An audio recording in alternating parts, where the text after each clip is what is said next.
I didn't come up with a formal introduction, but we have Ariel Pressman from Seed to Seed Farm in Wisconsin, and he specializes in wholesale farming, and also David Vaneka from here at the Good Acre, which is a buyer of wholesale crops. So you guys can introduce yourselves a little bit more if you want to talk about your experience, and I'll let you take it away.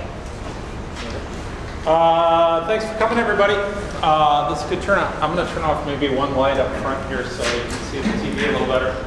My name is David Vaneka, and I've been a farmer for certified organic vegetable farmer for the last 20 years. And last year I started working with the Good Acre as their grower support specialist. So I go out to area farms like Fenleys. I've been to Fenleys a number of times. And see what growers' needs are, see how things are growing, and just kind of reporting back and saying, you know, hey, it looks like, you know, this grower is going to have a lot of extra butternut squash. Can we find a market for that? Or they have this problem with their tomatoes. And I talk to people at the University of Minnesota to, you know, try and solve problems with disease. So I'm kind of coming at it from a couple of different angles. But that's kind of the work I'm doing right now, full-time for the Good Acre. Ariel, you want to talk a little more about? Yeah, so my name is Ariel. I run Seed to Seed Farm, which is 14 acres of certified organic produce. We do all of our produce completely wholesale, so no CSA, no farmers market, and at this point it's completely larger wholesale accounts. So we sell to a lot of co-ops and supermarkets, school districts, things of that nature. And then I also have a greenhouse plant start business, so we also grow a bunch of plant starts for the area garden centers and things like that. So yeah, both me and David are really excited to share a lot about what we know about wholesale, both from a growing and a buying perspective with all of you. And I think we wanted to start by getting a little bit of an idea. If anybody in the room has particular topics or crops they would like to know more about, me and David have a presentation we're going to go through and we're happy to do. But I think it'll be really helpful to us if anybody has areas they want us to go more in depth on, if anybody has crops they really want to know more about. We'd be really happy to focus in on what the people in the room are looking to get out of today. So don't be shy if you have anything. Yeah? Yeah, as peppers and tomatoes, I'd like to know more about. Are you asking? Yeah. Yeah, please. yeah, please, please. Yeah, peppers and tomatoes. So just... And yeah, like just what your like quality standards are. 'Cause Okay. I know for like the farm I work at, when it can be like slightly cracked, you Yeah. know, but like not red at all. Yeah. You know. And then there's another thing. Oh, like field packing. What Yeah. you field pack and what not to dump. Cool. Sometimes I think we're washing too much. Yeah. Yeah, cool. Insufficiency. Yep. Awesome. Anyone else? Asparagus. Cool. Herbs.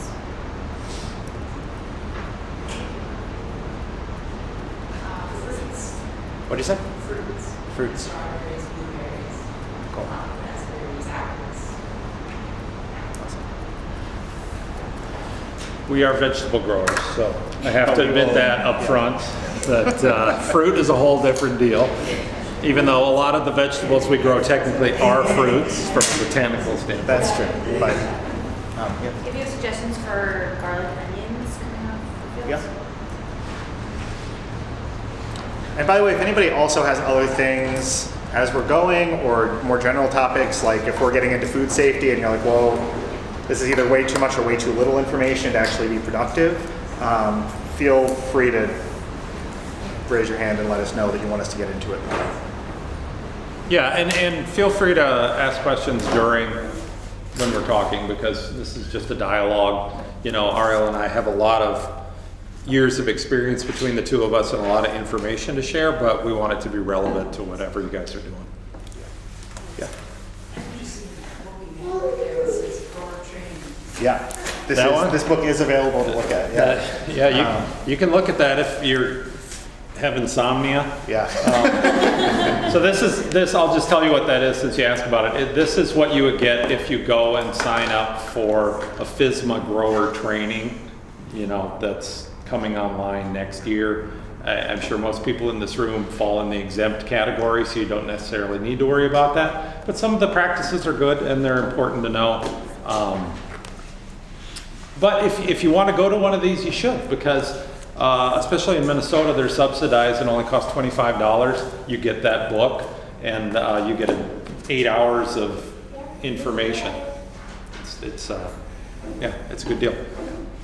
So I guess the only other thing I would say along these lines is this really needs to be relevant to your individual operations, and people are going to have different access to different resources, different supplies, different crops. So if you're hearing me talk about, hey, you should always wash your cucumbers in a brush washer, then you think to yourself, I don't have a brush washer. Like, both me and David, I have run a farm as small as a half acre. I remember not having a brush washer. So we can talk towards kind of maybe what we've done when we were less mature operations, had less resources. But again, it's only going to be helpful if this is actually something you can take back to your farm and use. So please feel free to let us know. And then I suspect we'll have plenty of time at the end of the presentation too to kind of talk towards things if that's where we're at. So. Yeah, there is a guerrilla way to do basically everything that we suggest. Yeah.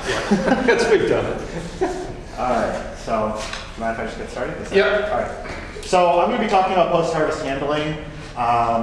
So I kind of listed the general things we can go through. So crop maturity, field grading, tools, cooling, storage temperatures. So in general, when we're talking about post-harvest handling, I mean, it literally means what it says. So literally the second you've picked a leaf off the kale plant, you picked a cucumber off the plant, that's when what we're doing is going to start. I think a little too often as farmers, we tend to think that post-harvest doesn't start until we get to the pack shed. It doesn't start until we're grading stuff, before it goes out to a customer. But the reality is that the quicker you get started in a lot of these steps, the more productive you're going to be, and it's going to be a lot easier the sooner you take care of problems as opposed to later. All right. So post-harvest handling starts with actually harvesting stuff of the correct maturity. So a crop which is under mature or over mature is not going to store correctly inside of your cooler. And there's a couple reasons that matters. One is for the actual fruit itself. So the zucchini, the cucumber, they're going to go bad quicker. But the other thing is, when that stuff is sitting with your other produce as it's decomposing, it is then going to cause the produce it's with to start decomposing as well. So a classic example would be if you're harvesting cucumbers that are underripe, meaning they're way too small, they're way too thin. If they're in your cooler, they're going to start getting wrinkly a lot quicker because they literally don't have as much water mass. And as those start going bad, they're going to start contaminating everything else in that bin. And then all of a sudden you could have just thrown away a ½ pound of cucumbers, and now you've got 20 pounds of cucumbers that have gone bad. So if you're not sure what is the right quality standard, what's the right grade, I'll let David talk more about this very shortly, but David has done a pretty spectacular job of putting together a wholesale standard manual, which will be available at some point, in more formats, but we certainly have people to look at right here. Yeah. And even today, if you want to look at that, part of what David's done that I think is really awesome is we have full-size pictures of the produce. So you could literally hold a cucumber up to the page and go, is this the size it's supposed to be? Which I think would be helpful. Okay, so I think the first thing you have to pay attention to is the weather. Anybody in here who's run a farm for any amount of time knows that crops mature quicker when it's warm out. So for me running a wholesale operation, I read the 10-day forecast religiously because I think it makes a huge difference knowing where things are going to be in 2 or 3 days. So for example, if we're at the height of the summer and we know we're going to have a 90-degree day coming up, it means all the zucchinis that were this small, by the end of that next day, they're going to be this big, and they're going to be too big. So Ariel, let me ask you a question there. You said you read the 10-day forecast religiously. How many of those days do you actually use in your calculus? Yeah, so I would say it depends on the crop, but really only the next 3 days are probably in the front of my brain, and days 4 through 10 are in the back of my brain. And I say that because especially if you're selling into wholesale markets, the biggest question you're going to get from people like David or if you're selling to a supermarket or co-op is, well, when's the crop going to be ready? How much are you going to have? So for me, I know a couple people in here grow a lot of radishes. Radishes can really quickly, with 5 days of warm weather go from being completely not ready to harvest to being almost too big. So I try to keep an eye on that forecast so I know, especially like, if we don't have time to harvest by Friday, then I know on Saturday, Sunday it's gonna get warm, and then by Monday when I have more time, they're gonna be too big, so I need to make time to harvest on Friday.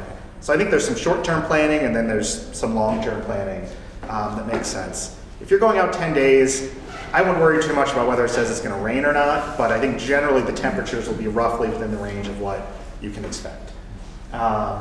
So you have to adjust your harvest schedule depending on future weather, and I think this is a big piece where this is a good farmer just being honest with yourself about the resources you have.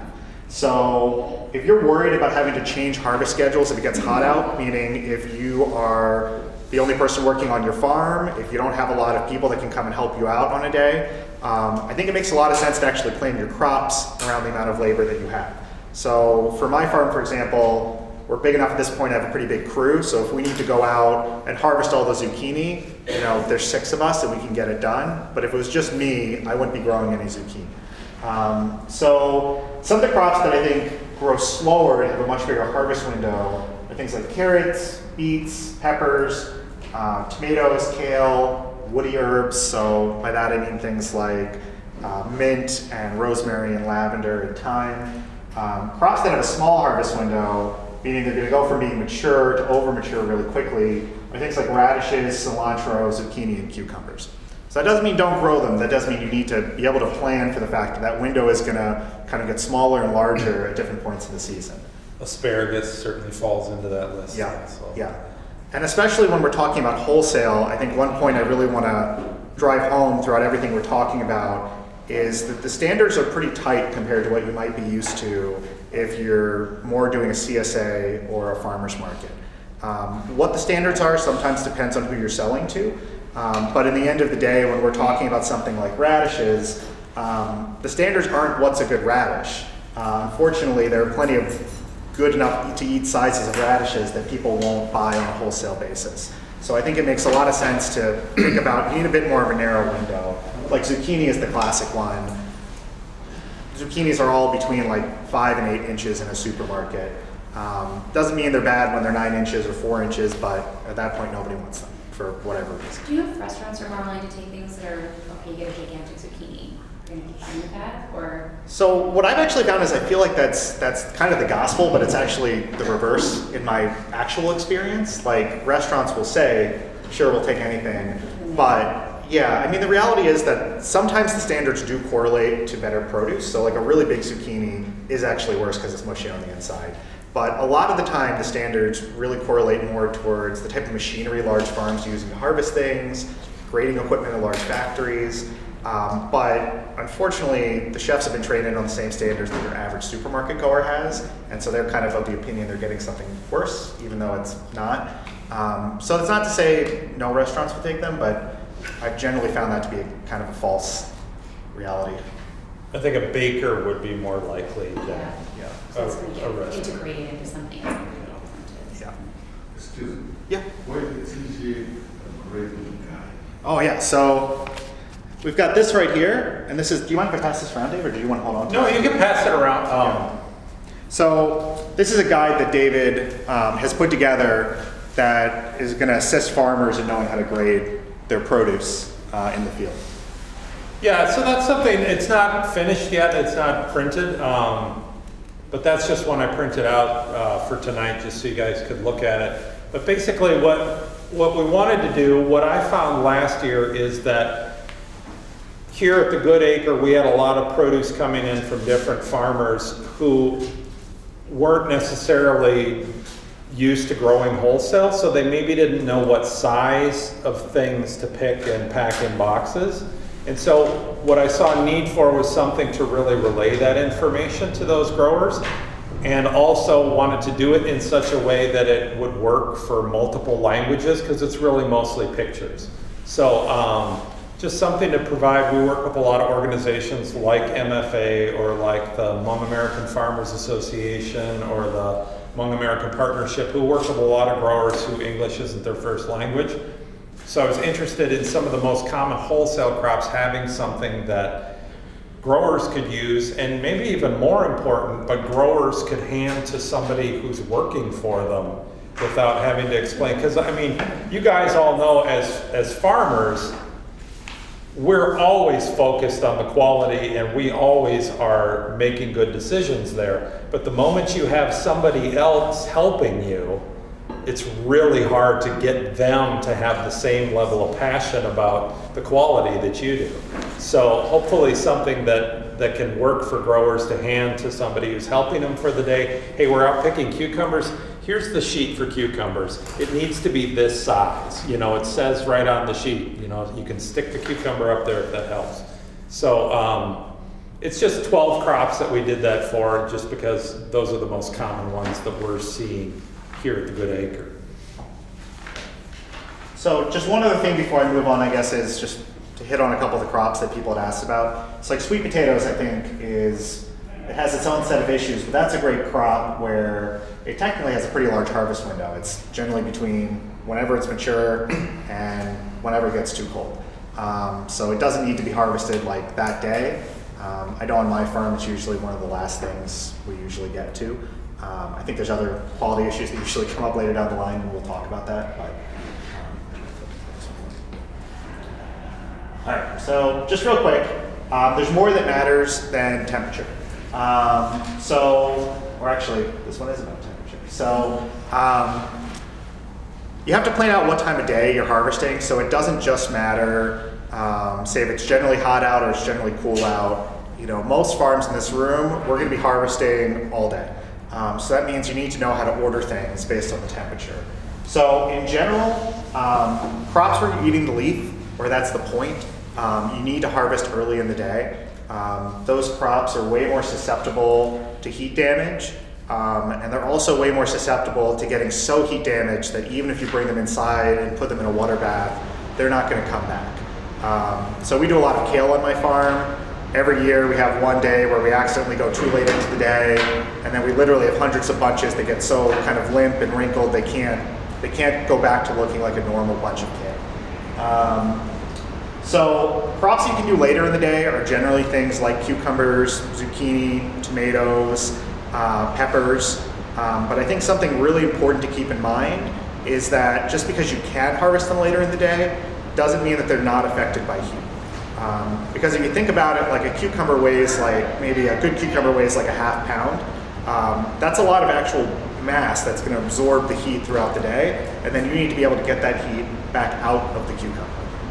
So I would not recommend, for example, harvesting cucumbers at 2 p.m. if you're not going to have a way to cool them down later on. Where's quality after rain? You want to talk about that? Oh yeah. So one other thing is that after a rain event, there are certain things you're probably not going to want to harvest. So I think root crops are for sure one. They're not going to pull out of the ground as easy. I find the biggest problem is that you can't actually tell if there's defects in the crop. So for example, if you're harvesting radishes, you know, we grow a lot of green top radishes, and it's not uncommon that you'll get some bugs that eat holes in them or slugs.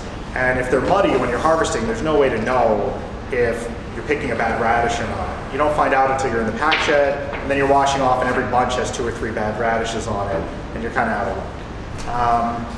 Other things that you generally don't want to harvest after a rain event are going to be crops that are susceptible to disease. So the classic crop is like tomato plants. You know, the old-timey farmer wisdom is always like never harvest them in the morning when there's still dew on the leaves, because you're transferring bacteria from one to another. Every year we have some sort of prevalent disease on the farm, and that crop, so for example, we had really bad black rot in our brassicas, so we didn't go into the brassicas at all when it was wet out, so we didn't transfer disease from one plant into the other. All right, so I guess we already got to this a little bit. So just some other examples of crops that I found are especially difficult to harvest once they get too hot later in the day. You know, lettuce, kale, collards, Swiss chard, even something like green top radishes. I mean, the radish is fine, but to sell it needs to have a nice looking top, and the top isn't going to come back. And that's another one of these key components to wholesale, is the whole package needs to look good, even if it's not the piece that you're eating. So even if you're just selling green top beets, you know, nobody's going to ever eat these greens. the greens don't look good, a supermarket or a co-op isn't going to be willing to buy them. So then as a general rule, like I said, I think bulkier, thicker crops you could think about later in the day. So one of the keys to them is, it's really interesting. If you ever look up a chart, crops like those, if you don't hydrocool them, for example, a cucumber, if you pick it out of the field when it's 80 degrees out, it's actually going to take close to 24 hours to cool all the way down to the temperature of your cooler. So the outside skin will cool down pretty quick. So it'll seem like, oh, this is good to go. But really it's kind of rotting the whole time it's in your cooler. And that's why you'll often have that experience of like things look fine going into the cooler for the next day, then 2 days later all of a sudden everything's bad. So I tend to think of it as the same, like, I don't know, has anybody ever worked in a restaurant? I worked in a bunch of restaurants. They always tell you like don't put any hot soup inside of the walk-in cooler because it's going to be at an unsafe food temperature because it's not actually cooling down and it's actually heating up the walk-in cooler, so then everything else is getting warm. So as a general rule of thumb, I think you should always be finding ways to cool down produce or picking them early in the day before they go into your walk-in cooler. Yeah, and we already talked about this. So. Does anybody have any questions real quick before I keep going? I know I'm throwing a lot of information at you. I mean, is that a specific device, or is to get it cooled down to the right temperature as quickly as possible? Yes. How do you do that? Yeah, it's a great question. So I'm using hydro cooling as just a general term for any time you're using water to cool something down. There are, you can buy $1 million device to do it. What I do on my farm is we just have big stock tanks, like the big Rubbermaid stock tanks. I think that's pretty common on a lot of smaller farms. So what we'll do with things like kale is we pick it all into green bins, we bring it in, we dump them all into the water, and we let them sit there for a couple minutes. And letting it actually sit in the water for a couple minutes is key, right? Because if you just put it in real quick and take it out, it didn't actually cool down. It's just going to feel cool to the touch. So I leave it in there for a couple minutes so it can get down to kind of the water temperature. Then we pack that into the boxes and it goes in the cooler. There are a lot of other ways to hydro cool stuff. A brush washer is a version of that where you just it's literally just kind of sprinkling water over the crop and then it's being run over some brushes. But I think on the whole, the tub is such an easy, kind of elegant, no need to get any more complicated in that way. Yeah. Can you talk about the level of moisture that you allow to remain on Yeah. your crops after hydroponics? Yeah. Or storage? Yeah, that's a great question. So the question was, what's the correct level of moisture for the crops to have once they go into storage? So moisture content in a crop is this really interesting question because you both need things to stay really moist, to stay good quality most of the time, but at the same time, the way a walk-in cooler works is it's literally removing moisture from the air to cool down the cooler. So you've got these two competing ideas where you want moist produce, and then a cooler can only work if it's pulling off all that moisture. Which is why I think most really big produce farms, you'd see coolers designed in a different way than generally all of us have or can afford. So what I do is, most things like to be at about 95% humidity, so pretty high. So that means you don't want things going in absolutely sopping, soaking wet. So like when we're doing the kale, for example, usually just dunk it in and just give it a little flame to get some of the water off and put it in the box. Other things don't like to be as wet, like cucumbers, zucchini, we don't get moist at all. And then what we'll actually do is when we put it into the cooler, we stack all of our boxes or crates onto a pallet, and then we buy these pallet bags. So you can buy them from Uline. I suspect you could also find a less complicated, less expensive way to do it. We'll put a bag over the whole pallet, and then we'll put it in the cooler. And that's probably actually a little more humidity than you want, but it works out pretty well for us. What we'll do is we'll just put it over the top so the moisture can't escape and it stays in, and I'll leave it kind of loose at the bottom in hopes that you're gonna get kind of closer to that 90% humidity as opposed at 100% humidity things rot. So that's kind of the issue. So in general, we're trying to keep things pretty moist going in. One thing that's kind of interesting. So what he's talking about, a pallet bag is it's a 4 by 4 foot gusseted bag that would fit over an entire pallet of a product. So it's one giant plastic bag basically, and you leave the bottom open just so that there's some way for moisture to escape. But what's interesting is if you take your pallet of produce, if you have a pallet of produce and you stick it in your walk-in cooler, let it cool down completely and then throw one of those bags over it and then come back in a day or two and you'll see that there's a ton of condensation in that bag. And if you hadn't put that bag on there, all that condensation would have been moisture that was drawn out of your produce and is going to make your produce less quality for the lifetime. So those bags are really helpful. They can be a little too wet too. You kind of have to regulate them a little bit. But we use those on our farm on all kinds of things. We have a tendency to put them on after a pallet's been in the cooler for overnight or, We did the same thing. you know, yeah. And then the other thing I would say about that is I lost my train of thought. Oh, boxes. It really depends too on what kind of box you're putting stuff into. So if you're taking kale out of a hydro-cooled situation, flinging it off, if your box doesn't have holes in it, then you obviously want to shake more water off than if your box does have some drain holes or something. With this stuff, we're talking about wholesale wax boxes, which obviously have a lot of space for air to move around and stuff to come out, but not everybody's using that kind of a box for holding stuff in their coolers. The other thing I'll say about hydro cooling, and we'll talk about this in food safety a little bit, is there is in the FSMA type training now, they're really trying to push against hydro cooling, because with hydro cooling can come infiltration, which is where water is being pulled into something, so that if you take a cantaloupes, there's a huge outbreak of listeria and cantaloupe in Colorado about, it's probably almost 10 years ago now. But what they were doing is they were hydro-cooling cantaloupe. You know, cantaloupe was being picked during the heat of the day, it was 90 degrees, and then they're sticking that in a, 50-degree water.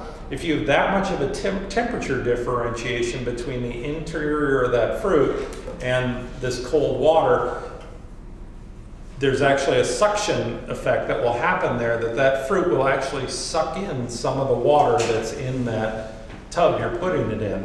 And if that water is contaminated, then you're literally contaminating the interior of something. So you can't ever possibly wash off that contamination. So with the produce safety stuff, they are trying to say that you should never hydrocool in water that's more than 10 degrees colder than your harvested crop. Now, the practical side of that is like, I want my stuff to last, and I'm not as concerned about that. So, I mean, do we do that on our farm? Yes, absolutely we do. But they're trying to get people to be a little aware of that and concerned about it. And there are very specific crops that really tend to have problems with infiltration, and they are melons and they are tomatoes. I've never hydrocooled a tomato in my life, so peppers. There are just a few crops that are really prone to that, none of which are really major crops for anybody that they're using in water like that, so it's not as big a concern, but it's something to at least be aware of what people are talking about. Yeah, and I think there's ways that, and just to be clear, when we're talking about that, we're mostly talking about crops that actually have a stem scar. So, there are other food safety concerns, maybe with like the kales of the world, but it's not that it's going to somehow get sucked into the leaf. A scar from where the stem was attached to the fruit. Yeah. So, things like peppers, for example, an easy solution to that is if you're worried about hydro cooling, bring in your bins and you can just hose them down. The water's not going to magically find a way in. It's because of the pressure differential, because the pepper's actually submerged in water. So that's an easy way to kind of get the heat off. Another thing to think about that I think you had brought up is field packing. And that's one way to get around potentially some of these issues with food safety for sure. But it's really important to kind of know what you're doing. So, for example, on my farm, we field pack all of our zucchini, meaning we've never washed a zucchini on my farm. For us, that's A, just kind of the industry standard. And B, for us, that's because I think the skin is so delicate that the more time somebody touches it, the more likely it's going to get dented up. But what that means is that we can't pick zucchini at 3 p.m. in the afternoon, because then you're getting, I mean, we pick a lot of zucchini, so if you got 2,000 pounds of zucchini that's 80 degrees and it goes in your walk-in cooler, that stuff will be bad within 36 hours, and that's a mistake I've made before. So that means that instead of, it's kind of counterintuitive, but it's like that's one that we could pick later in the day, but it's actually the first thing we pick. You know, peppers are a very common one that you could also potentially field pack. I field pack Brussels sprouts. So we've kind of gotten to the point where we used to hydro cool everything, to now kale is literally the only thing on my farm that we hydro cool. Because it's beyond the fact that there are some food safety concerns. It's just a time thing. It takes a long time to fill up that tub with 100 gallons of water. It ends up becoming this big kind of like, you know, assembly line problem in the pack shed because everybody's trying to get into this one little tub. So I find it just works a lot better where we move away from hydro cooling anything that we don't have to.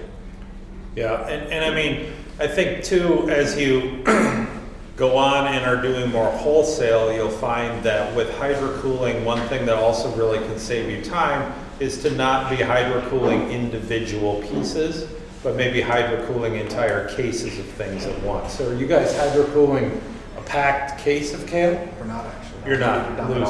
Yeah, because I think there's two competing problems. So, you know, what David is mentioning is like if we just filled a whole bin with 24 bunches of kale and you dump the whole thing in, right? What I found is that would save time, but I like having a second set of eyes on what people have picked, because people often will pick bunches that are too small or crack leaves, and that's the trade-off. So like, we field pack all of our zucchini. I'd say 90% of the complaints I get on my farm, which aren't that many, are all about zucchini, because that's the only crop where there's not a second set of eyes. It's just everybody was picking their own box and they put it through. So I think that's something that's worth thinking about too, and that plays maybe into what we'll talk about towards the end with knowing your accounts. You know, if you have somebody that's so sensitive that they might just drop you if they ever get a box of something they don't like, that's probably not something you're going to want to field pack. If you have customers that are a little more reasonable and willing to work with you, then I think that could be a really productive way to go. And then like, so on our farm, which was primarily a CSA operation, we would have things like head lettuce that we would pick a lot of during the month of June, because that's what you do, especially if you have a CSA box that you want to fill up. And as if you've ever washed head lettuce or you know, hydro cooled it essentially, which is really all you're doing, it's kind of a pain to have all these loose heads sitting around. So we would field pack all head lettuce into those black bulb crates that everybody knows and loves because they're cheap. And then we'd set another crate on top, and then we hold those two together and we dunk that whole thing into the water and pull it out. And the whole thing's done. That's good enough for our distribution for our CSA. So there are ways, especially if you're just distributing through a CSA and are going to leave something in a fixed container, that you can speed some of that along by doing multiples instead of just one at a time. Yeah. Can you talk about the big pallet liners? Yeah. Bags, but what if you're using liner bags in your boxes? Same deal. It's going to have the same net effect of keeping the moisture up. So I think the most important thing is if you're using a bag in an individual box, leave some space, like don't completely close it. So you want to leave a little space so the humidity can actually get out of the bag. But if you're using that, then you don't really need to use the liner bags, you know, over the whole pallet, because you did the same thing within a box. And that's a reason a lot of people will use those. For me, it's kind of an expense and time thing why we don't do that.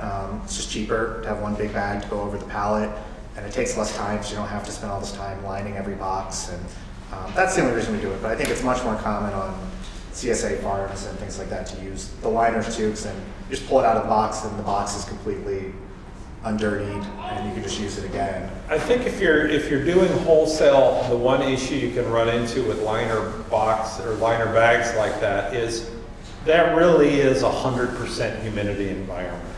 And there's a whole lot of things that love 98% humidity, but there's not many things that love 100%. And there is a difference. So if it's going to store for any period of time, or it's going to go to a distributor, and that distributor sells to retail accounts, and so it may have 2 or 3 weeks that it's got to sit in there. That's going to be too much humidity for a lot of things at that 100% level, where that 95% or that 98% really is a good level for a lot of things. that's why that pallet bag over the whole top, it's never 100%. And that's kind of why that's a nice solution, especially if you're going to be sending it to somewhere else. Because obviously, once it goes somewhere else, it's their problem, not your problem. You want them to have a nice product, but it's a lot of, more commercial operations are going to have humidification equipment. They're going to have coolers that are automatically 95%. So, but on our farms, we generally don't have that. But I think that's another really good point that hasn't come up yet, which is in wholesale, you're going to lose control of your product for the majority of its lifespan. So for example, I sell to a big wholesale warehouse, right? I've held on to the product for 3 days. It's gonna go to them. It's probably gonna sit there for between 1 and 7 days. Then it's gonna go to another supermarket. Then it's gonna sit there for between 1 and 7 days. So the high quality, not that it's not important with say a farmer's market or a CSA, but when you're doing that, you know that it's going to somebody, it's gonna start being consumed that day. When you're going to somewhere else, it could be 2 weeks down the line. So it makes a big difference. For example, if you don't cool things down quickly, they might last just fine for 3 or 4 or 5 days. But where you're really going to see trouble is towards the end of that lifespan, where all of a sudden your cucumbers should be lasting 14 days, and now they're only lasting 5. And that's going to really take away from people wanting to buy your produce if all of a sudden they're having to throw away 20-30% at the end of the life cycle. Yeah. I think you went backwards instead of forwards. Did I go backwards? Unless I made it more slide. No, that's the next one. Well, I'm already talking about this stuff. Okay. Yeah. All right. So I think for a lot of folks farming, this might be old news, but I think it's important to talk about it a little more. So using good tools and good supplies in the field is going to help you out a lot. So using a good actual stainless steel clean harvest knife, the cleaner the cut you have on a piece of produce, the better it's going to keep. So if you have jagged edges, if you have cracked pieces on the edge, so I'm thinking, for example, if you pick a head of lettuce, right, and instead of having one nice clean cut, you've got a lot of the surface area now that you've damaged. That's more surface area for bacteria to grow in. That's more surface area that can potentially go bad. You can buy a pretty decent harvest knife from Johnny's for 12 bucks. I think that's a really good investment for your farm. The other thing is trying to keep the produce off the ground. So the plastic totes that you can buy at Jordan's or a number of other places, we use the 1 3/4 ones, so the long rectangle green ones on my farm. But I think it's super important both because it's staying off the ground and also because they're settled. So one of the classic ways that crops get damaged is, well, you picked it and you're like, well, it's pretty gentle. Then you got a bin of zucchini and every time you picked it up, you put it back down and they all brushed up against each other, and then you did that like 32 times before it got to the cooler. It's not going to look good by the time you get there. So one thing I like about these green bins is once you get used to how to use them, everything's pretty well settled. Things aren't going to shift around. They're not going to move too much. So if possible, I think a small harvest cart makes a lot of sense. So back when I had a much smaller farm, I bought one of those little yellow wagons from Tractor Supply. It was like 90 bucks. And you can just put everything on top of that and walk it up and down the rows. Now with a bigger farm, we have a hay wagon we pull with a tractor, but they both serve the same functional purpose, which is not only is it off the ground, but again, like you're not lifting things and then putting them back down when you're moving them, you're just continuously moving things throughout the row. So like, picking broccoli, for example, if the bin is actually on a cart that you can drive right next to it, you don't have to pick it up and move it every 10 feet, you're pulling it. And that means that the stuff is going to get less damage. So I think another really big piece that's going to look different on every farm is getting produce into the shade as quickly as possible.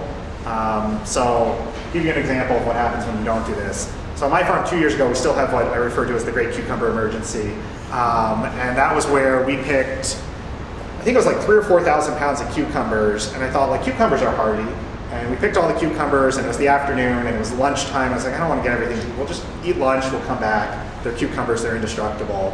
And so we picked them all, washed them all, put them all in the cooler, thought everything was totally fine. 3 days later, I sent out my cucumbers, and we literally had thousands and thousands of pounds of cucumbers getting returned. And that was all because I made the decision to not bring them into the shade for like 1 hour at the height of the day. And the biggest mistake I made was really not having a strategy ahead of time to make sure that actually happened in that situation. So there's a number of ways you can do this depending on what your resources are and what you want to do.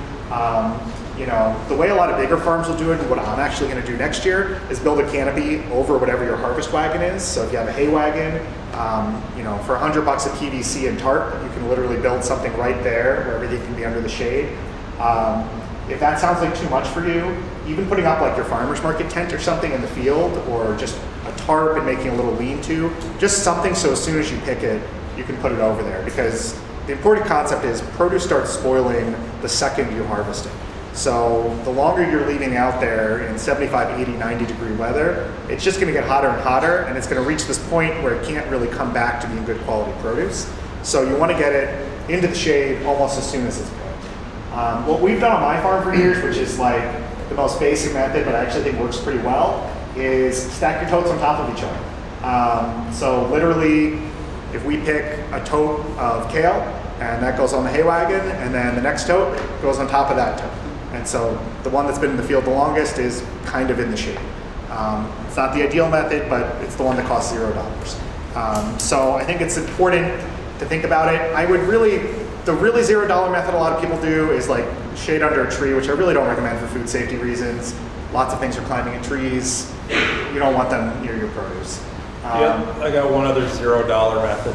Not ideal, but it's still $0. Which, if you're picking broccoli and it's hot out, you know, once you cut that broccoli head, that plant is not doing anything else. So you can strip a few extra leaves, throw it on top of your finished box. That's at least a little bit of shade to get you to when you're done with the end of the row or whatever. Yeah, I think what's really important with this stuff is to not get overwhelmed by seeing what these larger operations are doing. Because it's tempting to see that and go, you know, you'll see the big operation with 4 hay wagons gang together in a giant canopy, and you go, I'll never do that, what's the point? And it's like, the point is just doing anything is going to be a huge improvement over doing nothing. So, you know, even if that looks like for you, stripping some broccoli leaves off or bringing your farmer's market tent into the field, you know, that's going to do wonders for the quality of your produce down the line. And if your produce is higher quality, that's going to do a lot for your business down the line. You're never going to get to the point where you have enough accounts to be able to afford to buy the hay wagon if your produce is poor quality before that.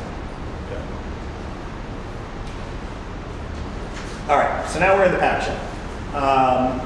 So anything that you're gonna hydro cool, or if anybody has access to an ice machine, similar concept, you wanna do it as soon as possible. So it kind of defeats the point if you're picking all this stuff, then it's sitting around for 4 hours, then you're gonna hydro cool it.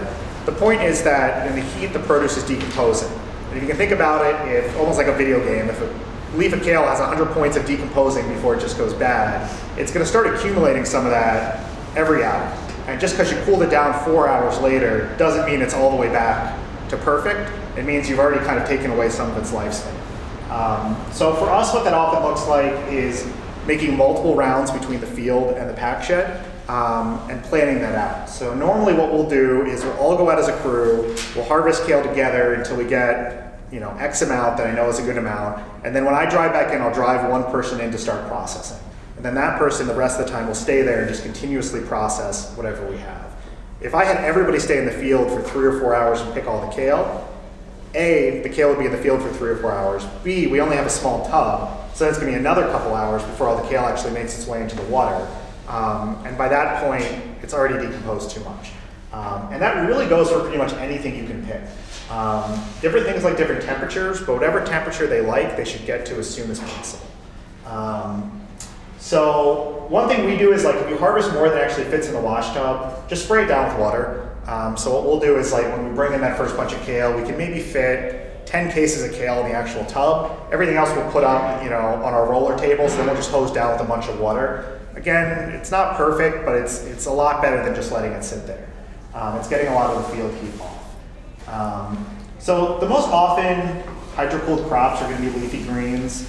On my farm, leafy greens and green top radishes are the only crops that we hydro-cool.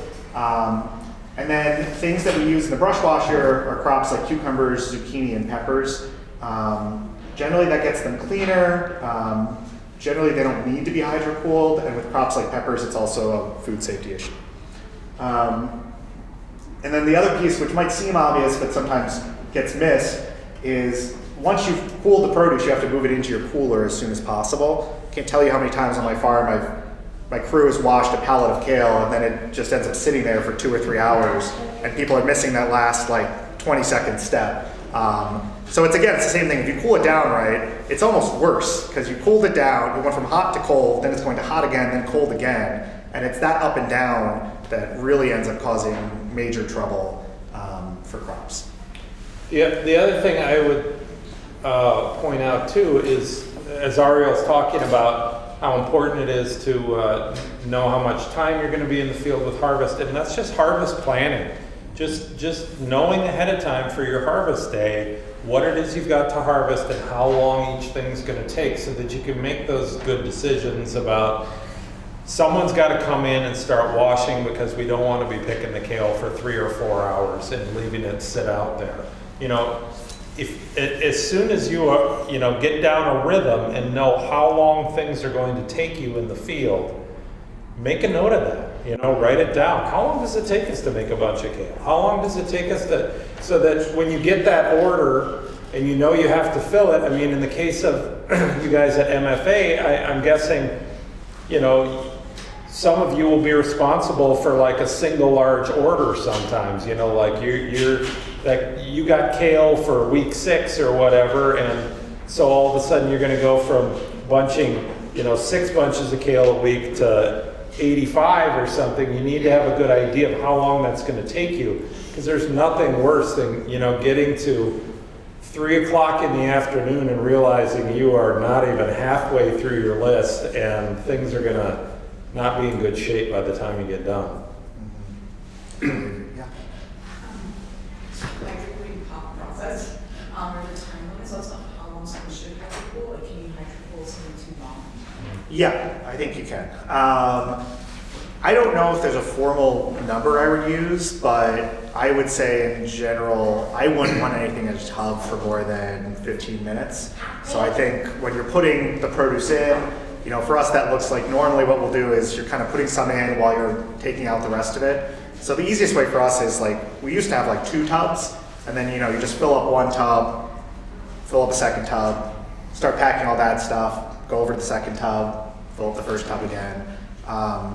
Yeah, I think there is a food safety concern with the longer that stuff is sitting there, just in that water, right? You've got to get the idea that if even a single leaf of that kale had some poop on it, then that stuff is getting all this time to like multiply and grow and spread to everything else in there. So limiting the amount of time stuff is in there is going to help with food safety. I also think stuff tends to get kind of like soggy. If you leave stuff into, like if you leave a bunch of radishes in water for like 2 hours, the leaves are going to start to get kind of damaged and gross and waterlogged, and those aren't going to come back. But I don't know that I have like a hard and fast number, but I definitely think that's something you'll probably figure out pretty quick. I mean, we've done it many times where we've just left stuff in too long. If you're going to do stuff like peppers, Hydra Pulling, which I would not recommend, but if you did, then I think with stuff like that, you've got some pretty hard and fast lines of the longer it sits in there, water is going to start seeping in to the actual pepper, and then they're going to go bad and be unsafe. Did you say peppers that you now recommend or not recommend? I do not recommend Hydra Pulling. And I'll just give 2 reasons real quick. I mean, the first is it's a food safety concern. Almost none of us are going to have the ability to get our water to the correct temperature where it's not going to infiltrate that pepper. And the second issue is, beyond the food safety, it's just a quality issue. So if you've ever hydro-cooled peppers, we used to do that in the farm I worked on, you'll like every 1 out of every 6 peppers, you'll pick it up and you'll shake it, and you realize there's just like water in there. And that's obviously going to cause it to go bad really quickly. So what I would recommend is if you don't have access to a brush washer, I mean, you can have the same effect by literally just spraying them off, inside the pack shed. Like we have bread trays you can use, put some on the bread tray, spray them off. It's not as efficient, but yeah, I really feel like we're probably past the point as a community where we want to be hydro cooling stuff like that, because we just know it's not safe. Yeah. Yeah. I want to know, zucchini and cucumber, if you store it in a cooler, what is the temperature for? Yeah, that's a great question. And bell So zucchini and cucumbers, I believe it's like 45 degrees, 40 to 45 degrees is what I've always heard. But realistically, like most of us don't have a cooler where we can have like 4 different zones and make them all the perfect temperature.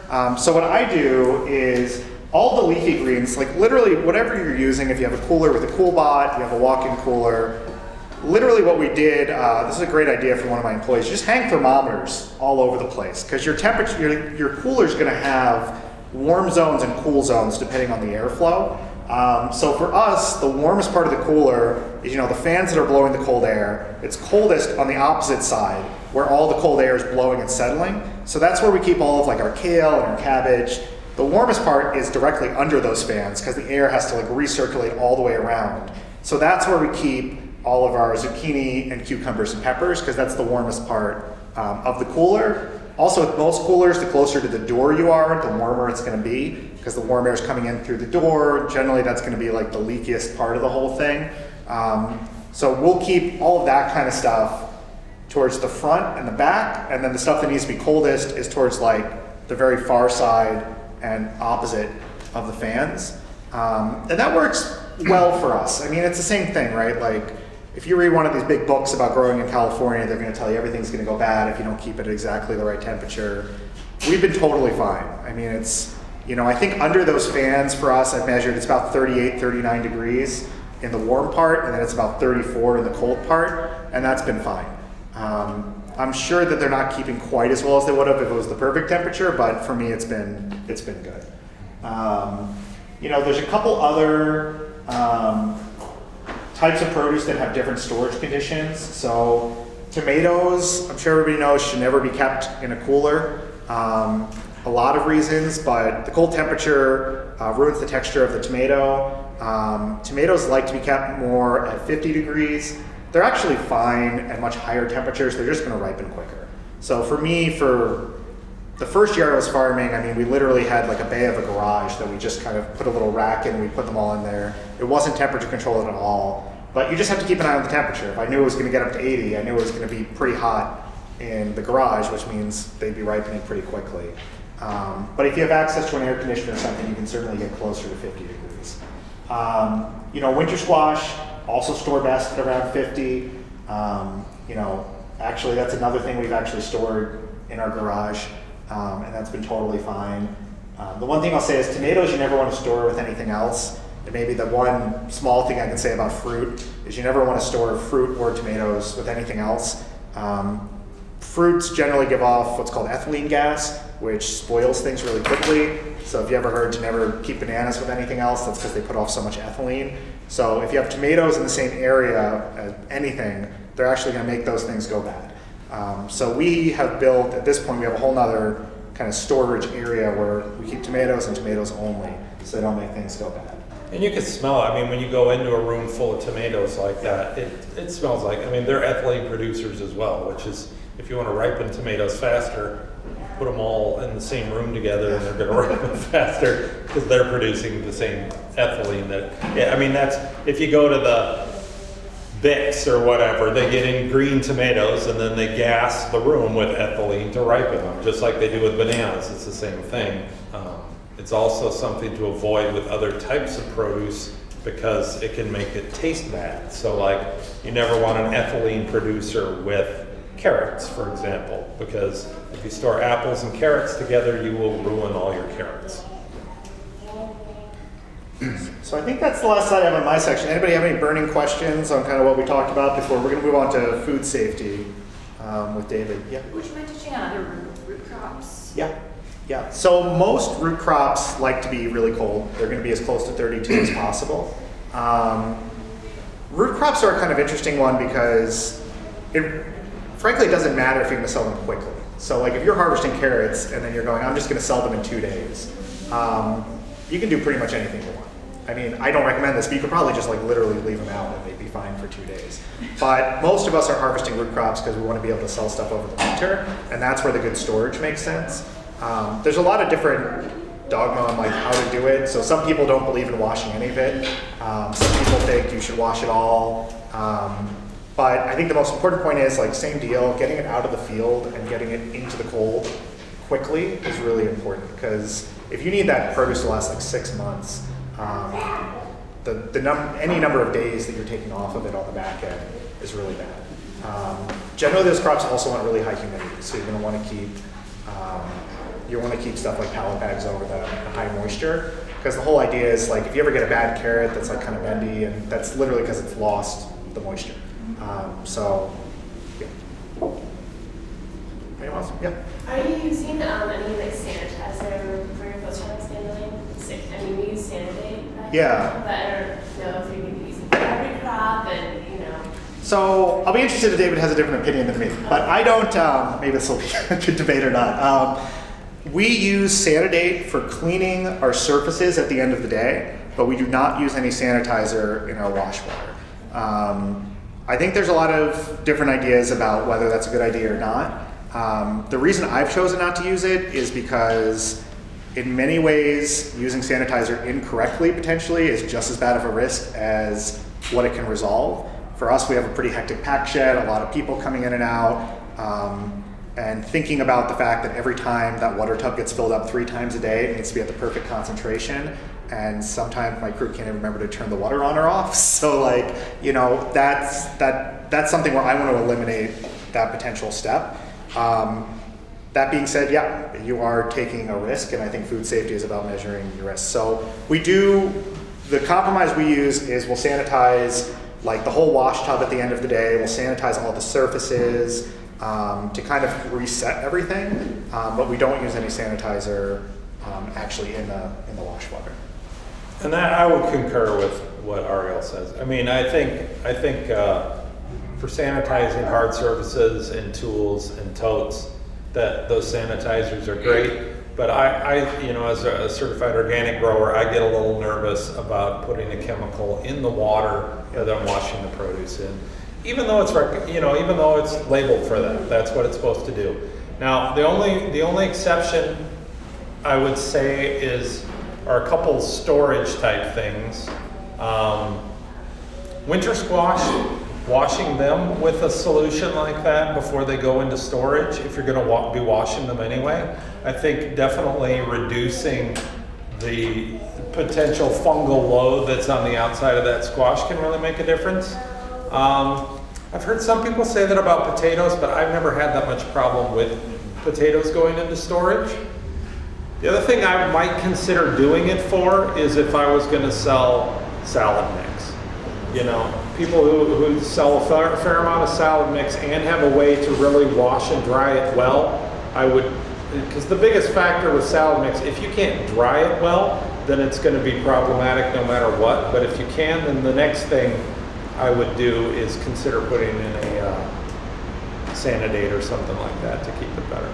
And I think, you know, the other piece too, which is maybe more of a psychological thing, but I tend to worry too that sometimes if you're overusing sanitizers, you can't fix bad food safety at the front end by just using sanitizer everywhere afterwards.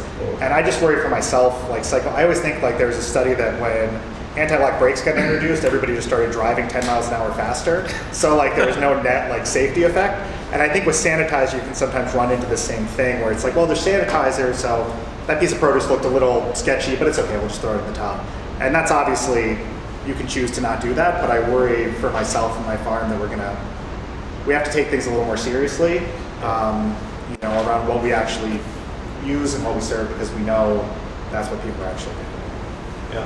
What are the methods you use for long-term storage on regular potatoes, white, yellow, red potatoes, sweet potatoes, butternut, buttercup? Yeah, David can probably speak to potatoes because I actually don't grow any potatoes.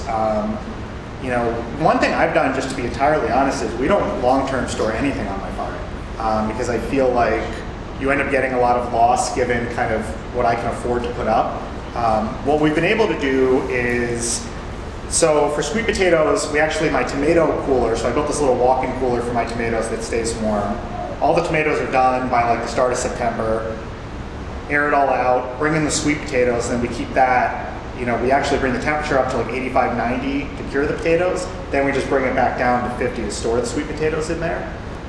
Things like onions, we have a tuck under garage and we literally just store all of them in there.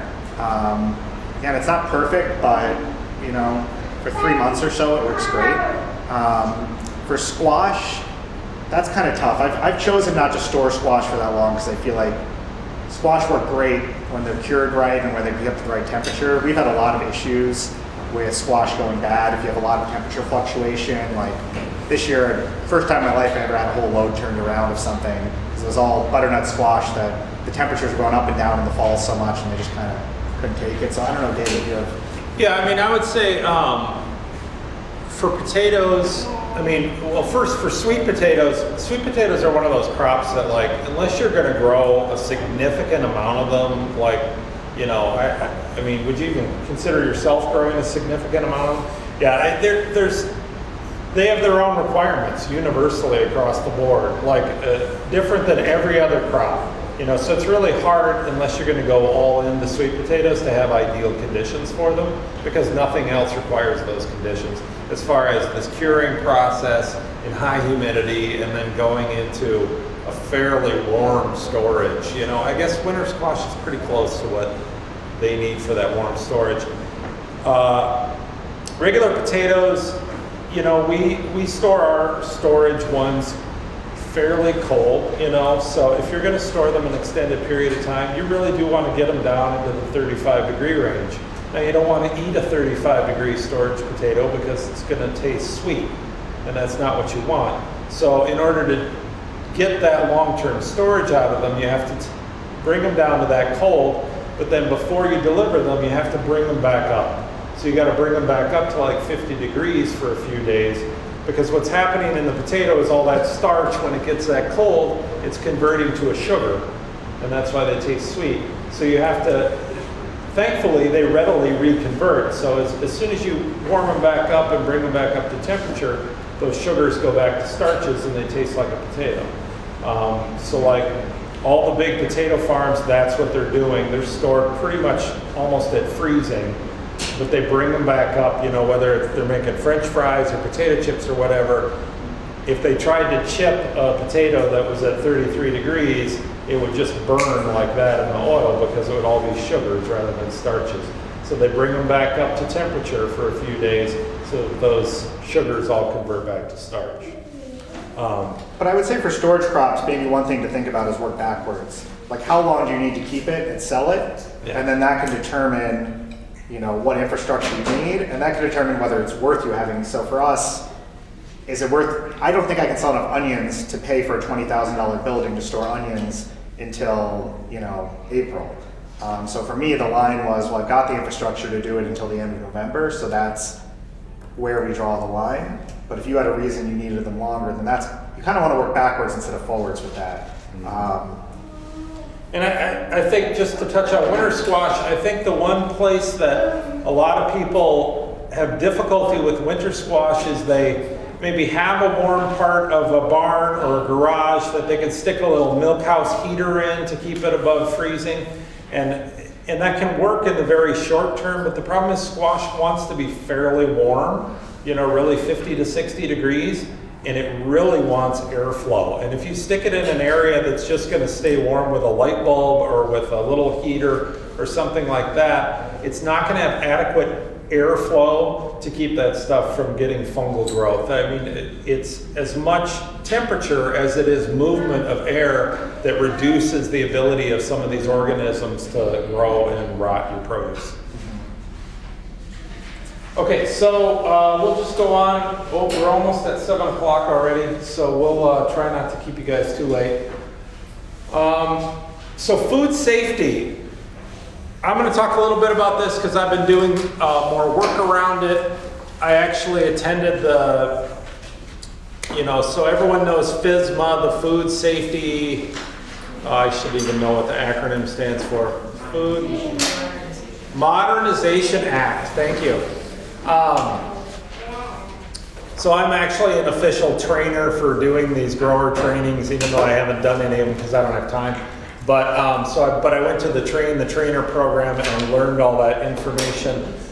So I can speak to that stuff a little bit. I'm sure most people in here are exempt from those rules, but a lot of those rules, if you start to look at good agricultural practices or GAPs as they're known, they're very similar to what FSMA is recommending. You know, FSMA, it's important to remember that the FSMA guidelines are regulations. So they literally, you have to do exactly what it says in the regulation. But a lot of it's also just guidance and saying you may do this and you should do that, but it's not a regulation. So it's important to kind of like get to learn some of the way that people talk about some of these rules. But the main thing to understand about food safety is we're just trying to reduce risk.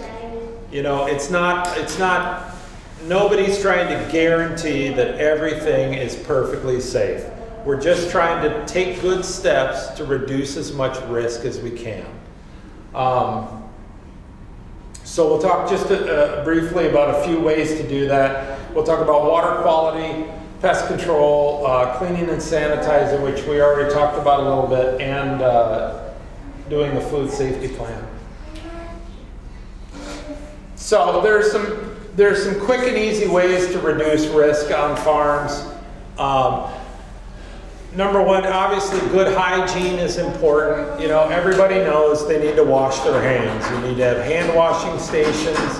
It's the simplest, number one thing that anybody can do is just to be washing their hands and keeping your hands clean. And especially true for employees and true for even people who come onto your farm who aren't even going to touch the produce. I would still want them to wash their hands. It's just a good idea. There's obviously lots of literature about, you know, hand washing stations, how long you should, you know, scrub your hands with soap and water. The water doesn't have to be hot. You do need to use soap. Don't use hand sanitizers. They're not recommended for food safety. And anytime you eat something or you take a break and go to the bathroom or eat lunch, you need to wash your hands again. Anytime there's hand to mouth contact like that, you need to wash your hands again. And it's just, that's the most critical thing you can do if you ignore all other food safety stuff, is keeping your hands clean. Gloves are another thing that are used on a lot of farms. A lot of people like to wear gloves, like you know, surgical type gloves. I like to wear those actually while harvesting a lot of times, because especially if it's been a night where we got a lot of rain and I know we have to harvest, we don't have a choice. I like to wear a surgical glove because mud doesn't stick as well to surgical gloves as it does to my hands.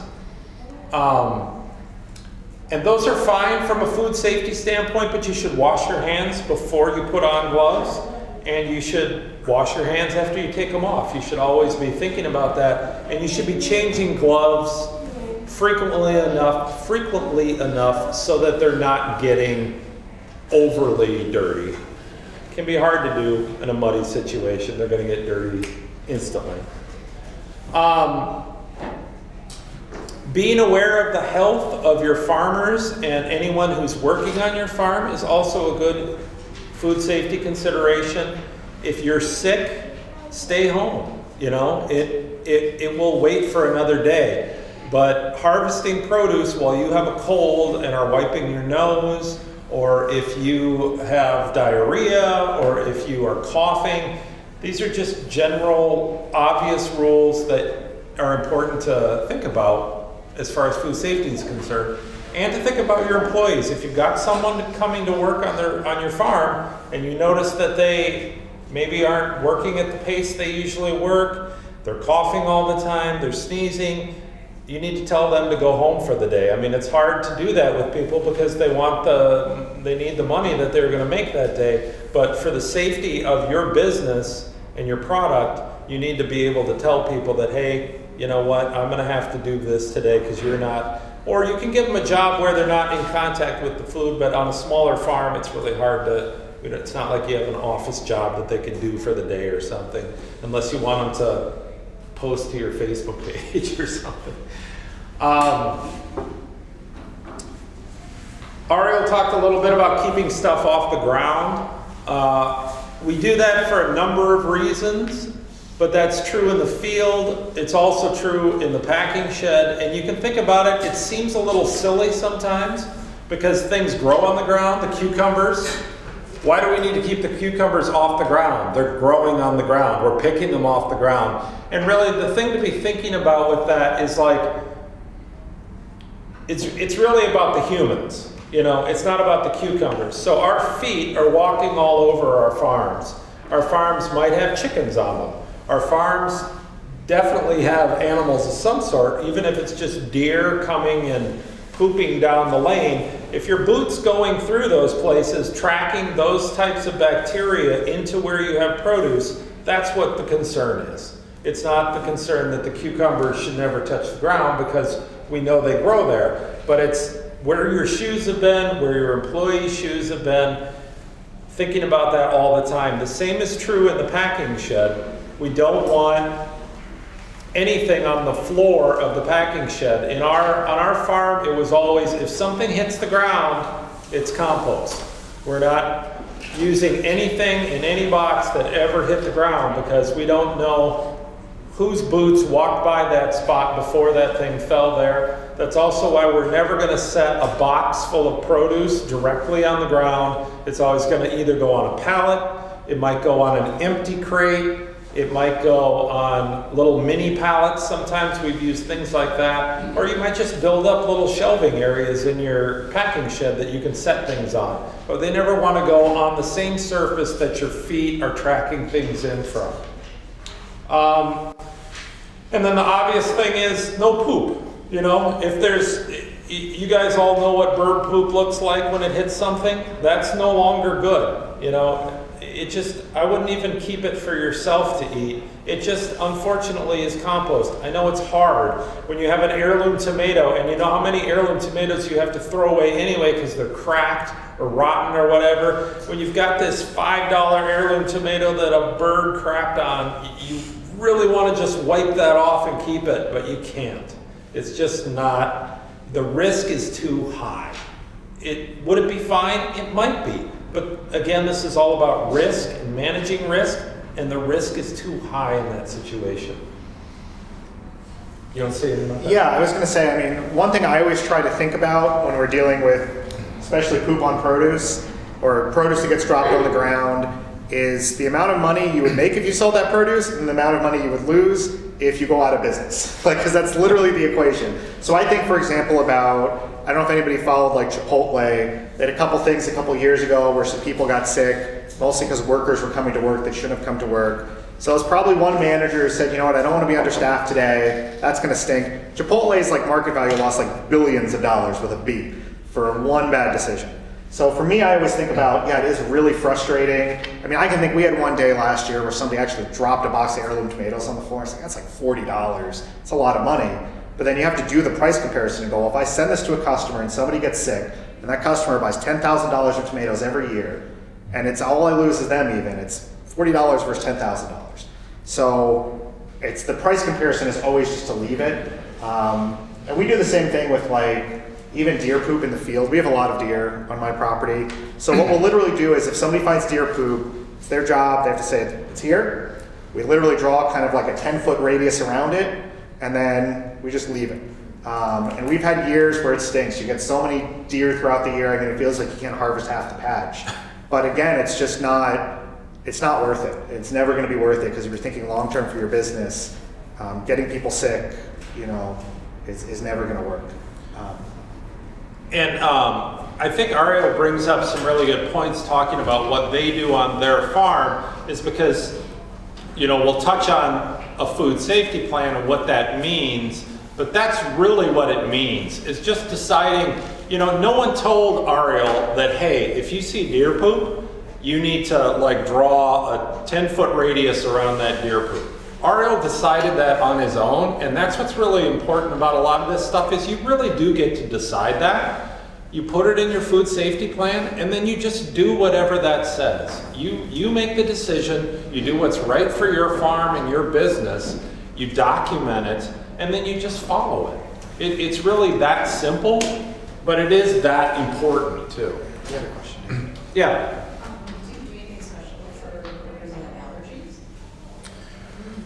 So do we do anything special for workers who have allergies? That's a really good question, and I've never dealt with that situation. I actually had it this year. I had an employee who found out for the first time that he was allergic to being in like high tunnels, like, because there's just no airflow.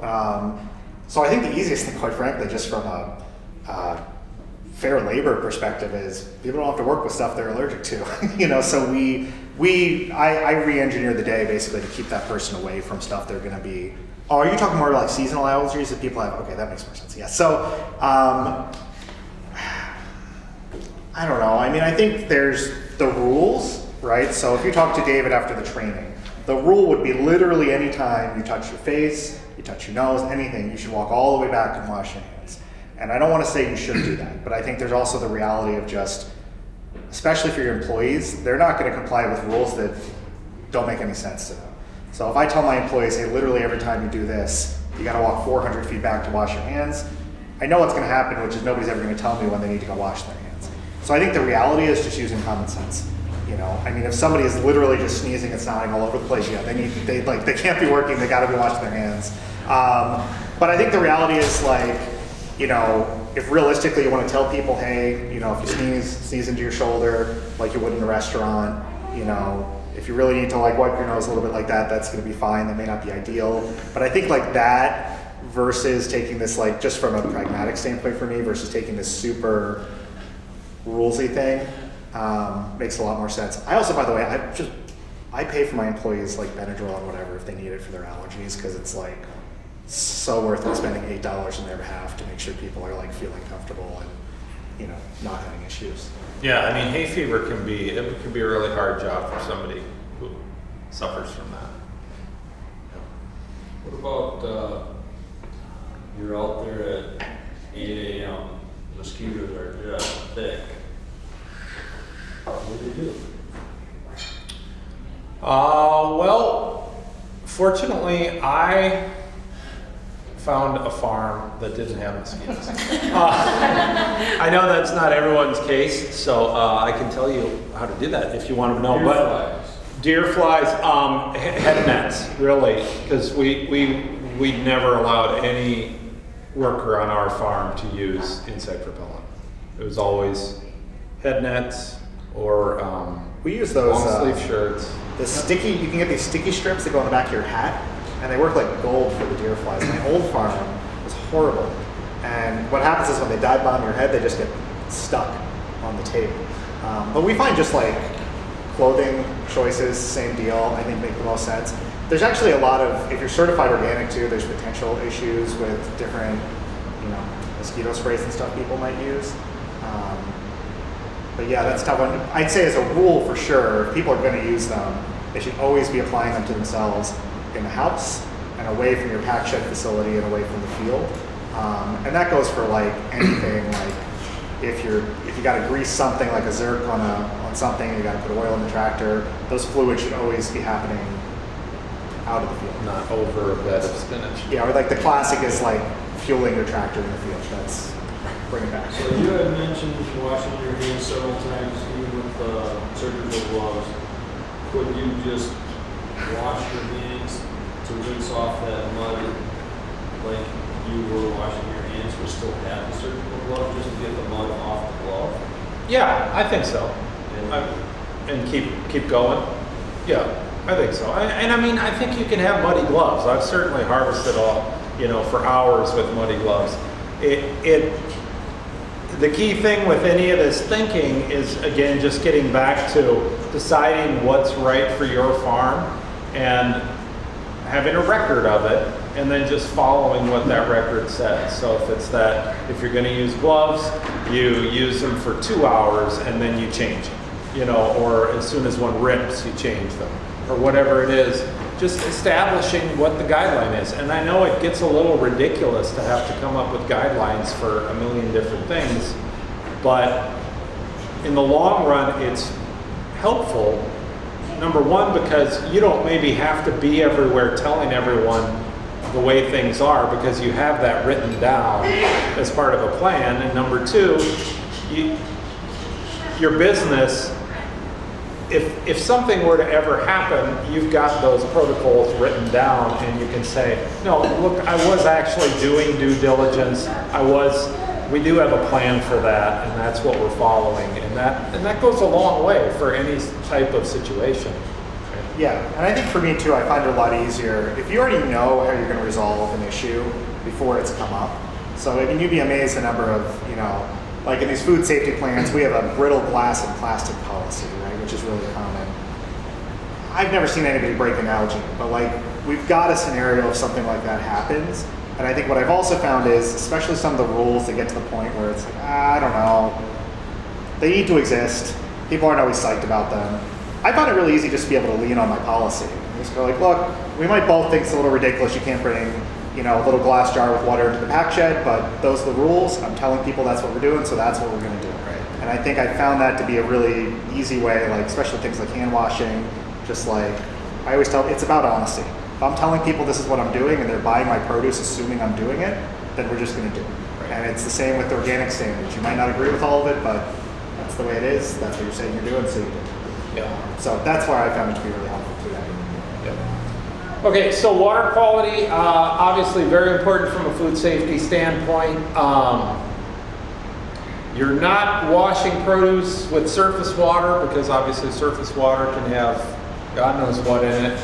Rainwater that you collect is surface water. So don't think that just because you're getting it out of the sky, the reason rainwater is considered surface water is because it's exposed to the environment, you know. Water, realistically, I said must be tested. Well, it will be very soon that it must be tested. It's not for a few years yet, but you should really have an annual water test. If you're going to be certified organic like MFA is, they have to have an annual water test showing that their water is basically drinking water quality. So anything that you wash produce in, it should be potable water. It should be the same quality as drinking water. What about for just water in the field? For water in the field? Well, that's a good question. Water is a complicated issue. Theoretically, almost all the water you use on your farm should be potable as far as I'm concerned. It should be the same drinking level quality standard because there is not really another good standard. There's a recreational water quality standard, which is like what they would use to test the water at a swimming beach.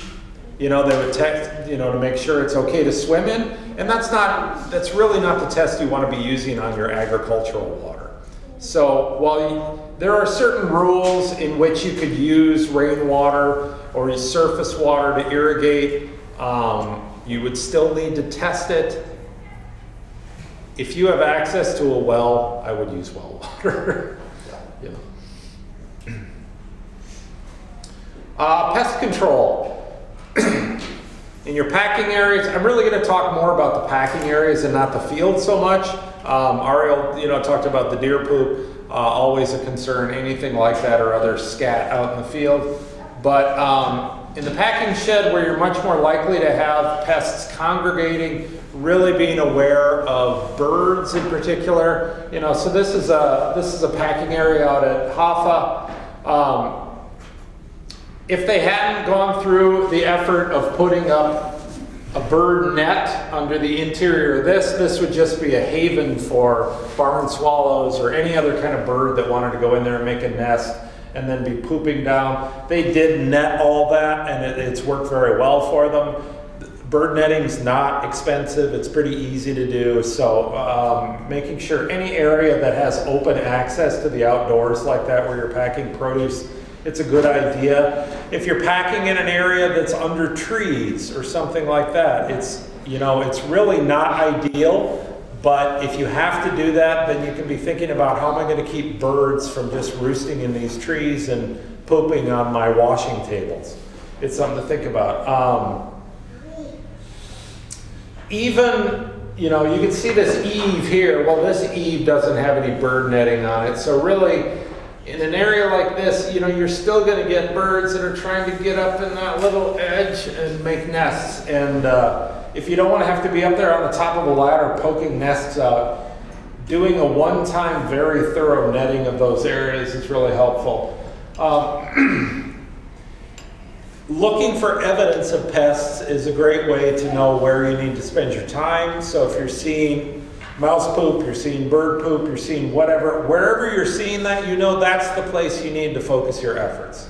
So keep an eye out for things like that. Be walking the perimeter, be checking on a somewhat regular basis. Again, this is something you'd want to have in a food safety plan, that I walk all the perimeters of the packing shed and those buildings, you know, every week on Mondays or whatever, and then just do it and mark that you do it on your records.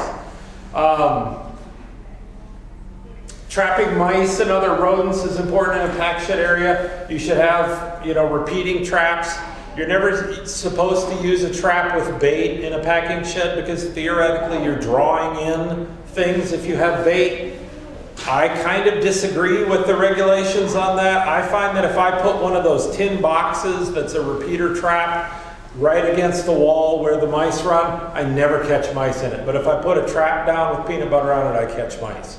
So again, this is something you'd want to write in your own plan. What do you think about that? Well, we have, the way we do it is we actually have baited traps on the outside of our pack shed, which is a kind of funny way to think about it because, you know, it's on the outside of 1 inch of steel and then it's okay, but if I put it on the inside of that 1 inch of steel, it's no good.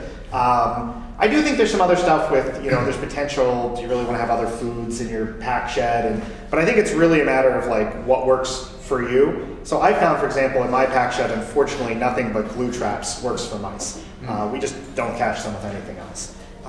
So I think it's just whatever works for you. I mean, back when I used to have just like, literally we used to pack inside of a tent, there was virtually no point anyway, so we didn't have anything. And now we've got a nice structure that should be rodent-free, so we keep it rodent-free.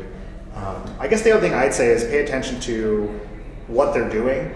You know, the biggest issue we've had is like, so if you put a big pallet of winter squash unprotected in the middle of your shed, that's going to attract them in if it's unprotected. And one problem we've run into is, unfortunately, if you know rodents have been near some of your produce, it's game over for that produce. So like we used to have a problem of when we kept all the tomatoes in my garage, sometimes the chipmunks would come in and they'd eat a tomato and you go, well, they ate 2 tomatoes, but the rest are totally fine. But it's like, well, the chipmunk can't get to those 2 tomatoes without walking over all your other tomatoes. So again, it stinks. It's not fun. I've had to throw away pallets of winter squash, cases of tomatoes, but in the end of the day, that's the correct decision you need to make for that produce. Right. Did you ever recall? What do you say? Like, when you found something like that? No, so we've always found that ahead of time. So for example, like, you know, with the winter squash, we started trying to wash some of our butternut squash and all of a sudden you see some have little chew marks on them. And at that point, nothing gets packed, nothing gets sold, it all just gets thrown out. So it doesn't go to the customer in the first place. Yeah. You mentioned about there are those puppet if how far have gopher underneath the ground. Is that gonna be another affecting or produce? I'm sorry, I'm not understanding. Gophers. Oh, gophers? It's just gophers. And like we have like every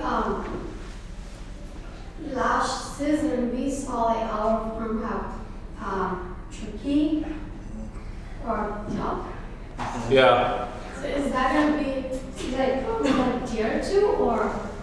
Yep, keeping any wildlife out of your crops is important, you know, because they all are going to have the same sort of microorganisms in their feces, you know, so anything you can do. Gophers, that's a challenging one. We've had those 13-line ground squirrels is what we have on our farm. Generally, they stay out of the produce. But otherwise, really trapping them is the only thing we could do, and we're not very successful at that. They're a very difficult thing to deal with. Is that affecting the produce of the stuff too? We've never had them cause problems in our produce. So we see them in the field, but I think, I've never done the research to see what their primary food source is, but I've never noticed their damage on produce. We've certainly had mouse damage on produce in the field, whether it's tops of carrots or beets or things like that. But we've not seen that with those little gophers as much. Turkeys, they can be a challenge because they can fly in, geese can fly in. Geese can be a real problem. Yeah, we have a lot of problems with turkeys towards the end of the season too, when a lot of weeds have gone to seed and there's a lot more stuff for them to eat. Honestly, the best method I've come up with is I chase them around with my tractor.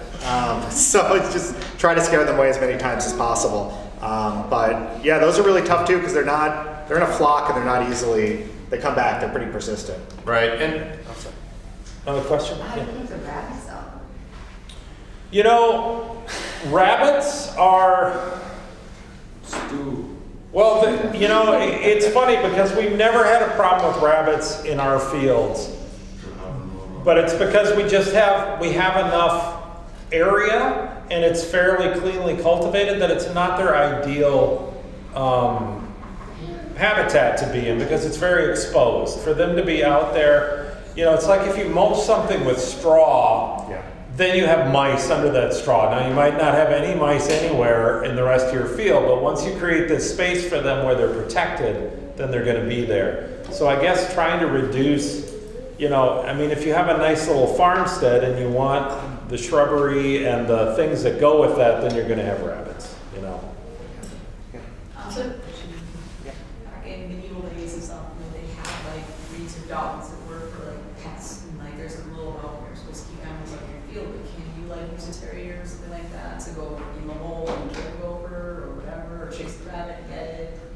You know, a guardian dog to run off the geese. I mean, is that like? Yeah, so I'll be blunt. I think this is one of the dumber rules that they have in the food safety, because it's the same. You can make the argument of, you know, why not just have a cat in your pack shed instead of a whole bunch of mice? And you can teach the cat where to poop. You can't teach the mice where to poop.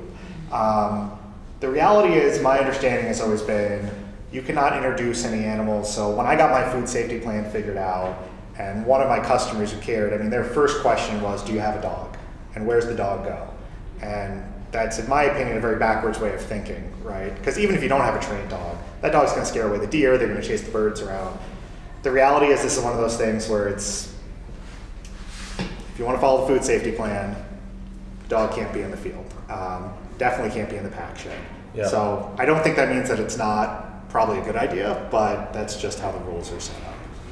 Yeah, I mean, it's true, and I think it's easy to assume that a cat is a highly efficient killing machine, but they're not. They do it whenever they feel like it, you know, and trying to get a cat to do anything in an organized sort of way is, well, it's like herding cats, you know, so, and they do carry a lot of germs, you know, so I agree with Ariel that it is just best never let your cat in the packing shed or a dog or anything. Yeah, it's just creating problems because, you know, all this stuff that you're trying to avoid by never using any produce you drop on the floor, the minute your cat jumps up on your wash table, well, great, that's just become the floor, well, you know, so. And I would say real quick too, I mean, you know, you have to make your own decisions about how you want to run your farm. For me, I have no pets and I have no animals, and my food safety plan is probably about 50% thinner than it would have to be if I had any kind of domestic animal of any sort. So you're just going to introduce a lot of complications at that point. Lots of people do it, totally fine, but the less animals, the more simplified it's going to be.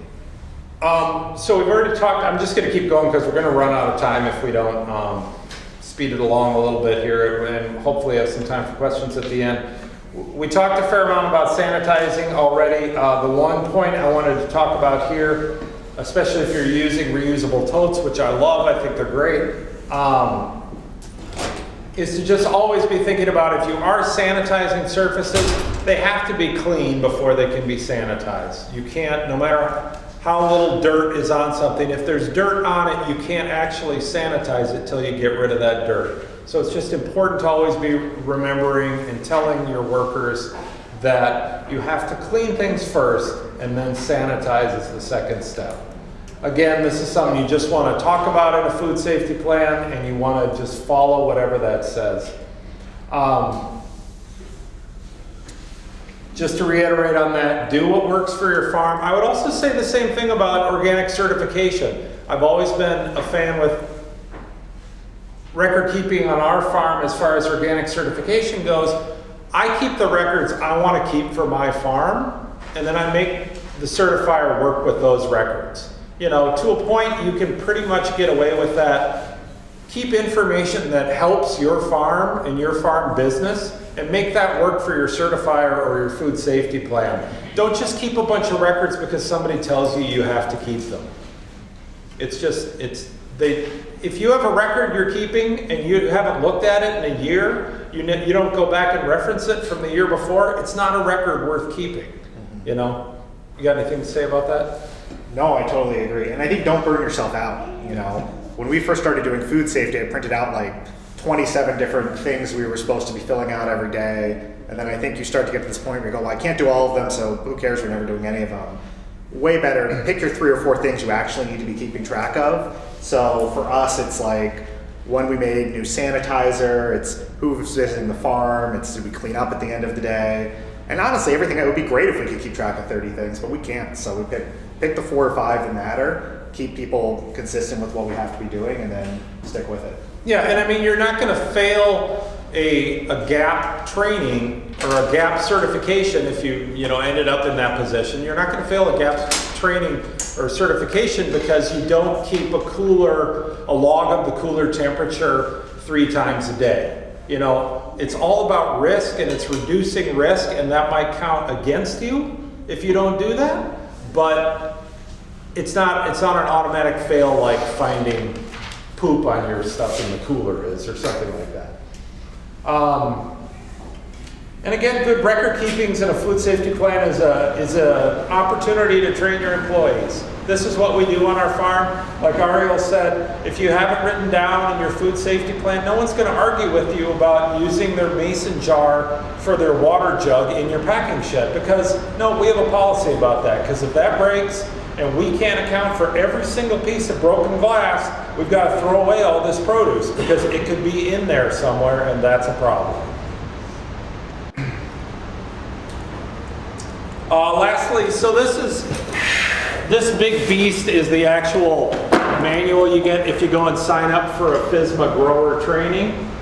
I encourage you to do so because it only costs 25 bucks.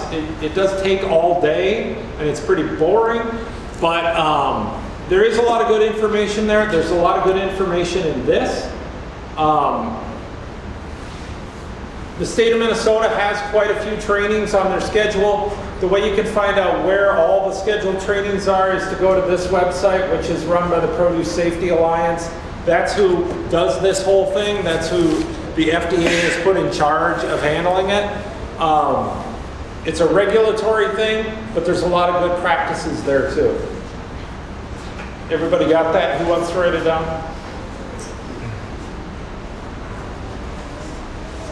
Can I get the PowerPoint and I can just email it out to people afterwards too? Yeah, you bet.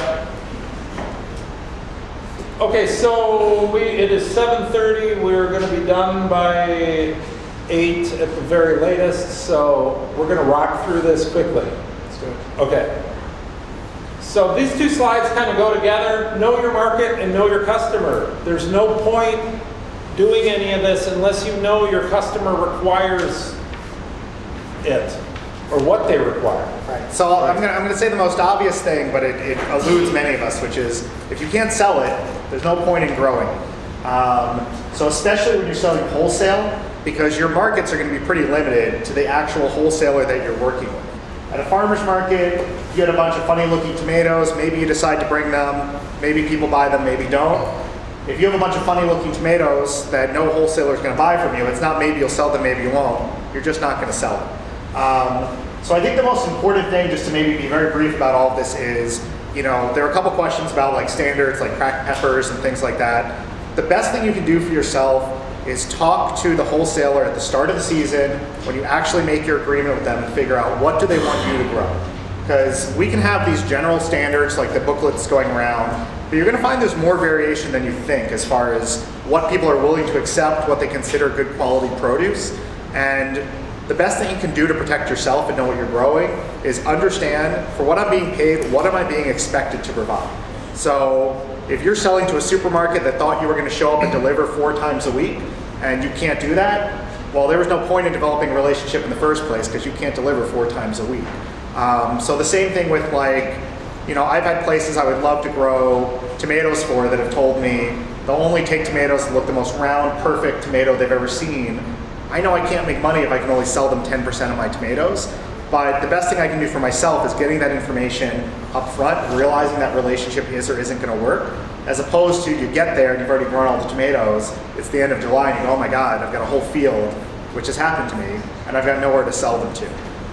So I think it's really important to know that up front.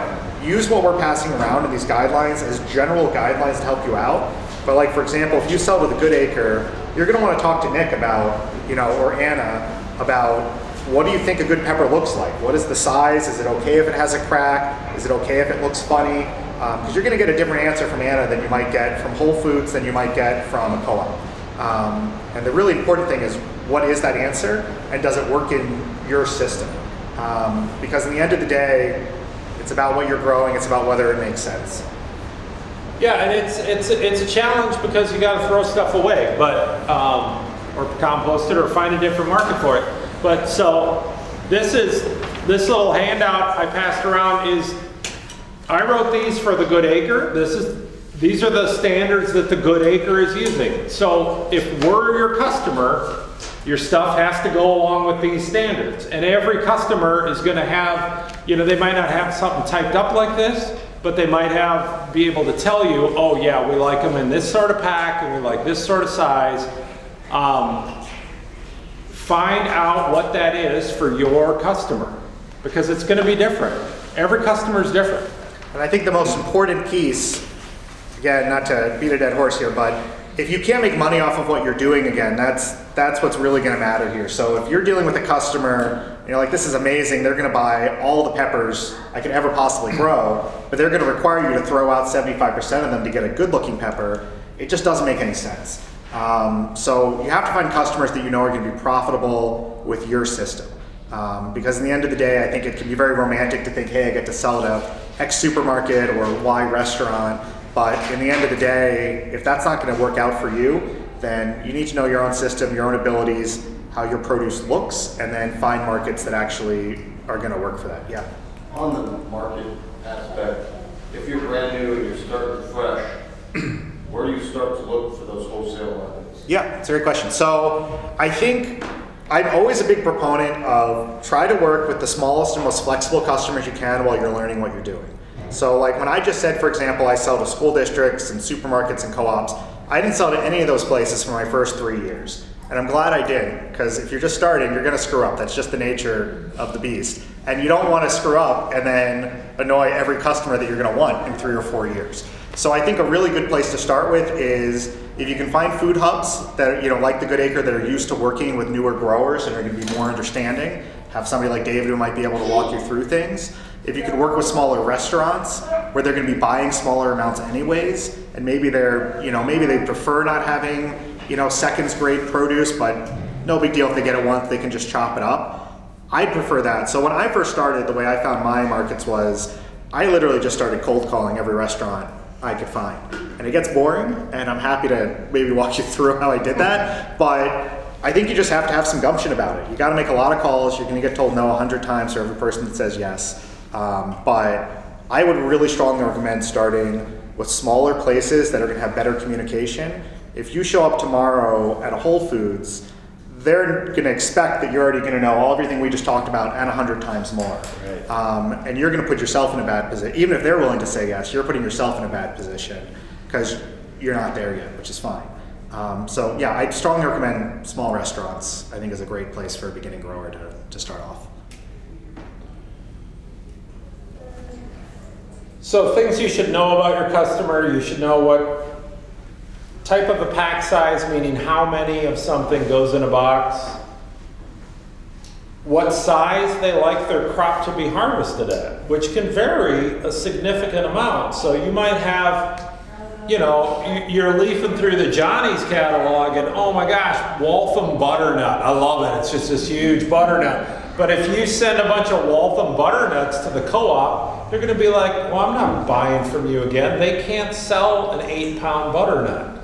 It's nice for the grower, but it's not nice for a retail setting. So you have to know what kind of sizing your customer wants. It's the same of if you're working with food service, if you're going to schools, like Ariel grows some things for schools, you can grow fairly large sizes for them because they have the machinery and stuff to process larger product. So, and they don't want tiny little ones. That would drive them crazy. And this is really different than if you're doing CSA or farmers market. So I used to grow this green bell pepper called Revolution, and it would get to be like 1.5 pounds. And I put it in the CSA box. You put one in, you go, congratulations, stuffed peppers are for dinner this week with the CSA. And people would love it because it was like weird and different. They can't find that at the co-op. But green bell peppers cost $4 a pound retail at the co-op. Now all of a sudden the co-op's trying to sell your $7 pepper.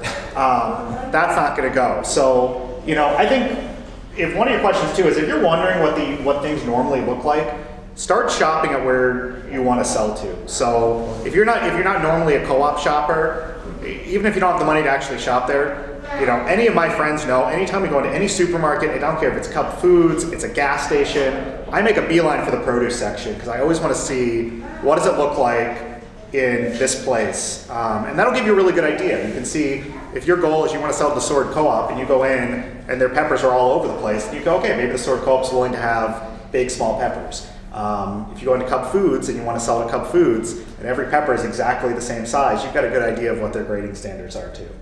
Even after 20 years, my wife does not like to take me grocery shopping because I just go to the produce and she'll find me there 20 minutes later.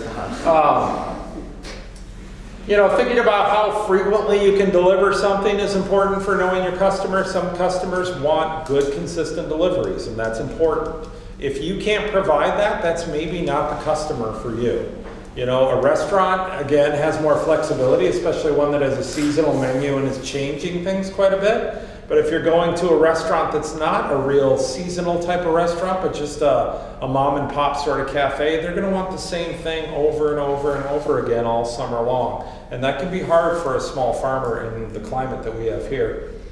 Varieties, customers can have opinions about that. Certainly don't ask them. Only take that if they offer it. But you don't want to go around to restaurants and start asking them what varieties you want to grow for them, because they will give you an endless list and they will all be things that do not yield. I would say though, if especially when you're getting started, if you need a way to differentiate yourself, when I first started selling, naming some varieties you're growing that a larger grower isn't going to want to deal with. So like one of the first restaurants I sold to, my pitch was I had Sun Gold tomatoes. And you can't ship Sun Gold tomatoes. They're only good if I pick them and I bring them straight to you, and they're delicious.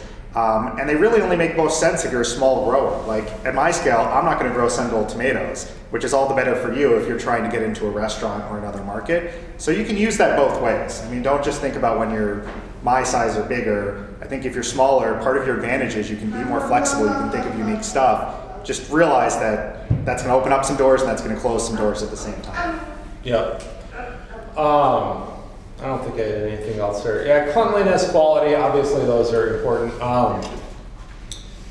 So I did just throw in one slide to talk about field packing just specifically, because there are a number of crops that field pack well. And if you do end up going further with this and wanting to become GAP certified, field packing is the easiest way to achieve that because you're not washing stuff. It's really a good idea to think long and hard about whether or not you need to hydro cool something and whether you need to wash it. Because anytime you're introducing water into the equation, that is the biggest single problem for food safety is water. So as you're picking crops to grow for a wholesale type of a market, you really need to ask yourself, what are the steps that crop requires to get it delivered to a customer? And should I be picking something that fits better with the infrastructure that I have, that I don't need to wash it? Therefore, I'm going to pick crops that don't require washing because I don't have good facilities that could be certified in such a way that they're food safe. So when you're thinking about wholesaling, think about what you have access to for your infrastructure and whether or not you should be growing that crop. And I would say be very cautious about if something's going to require you scaling up a lot of infrastructure just to grow it.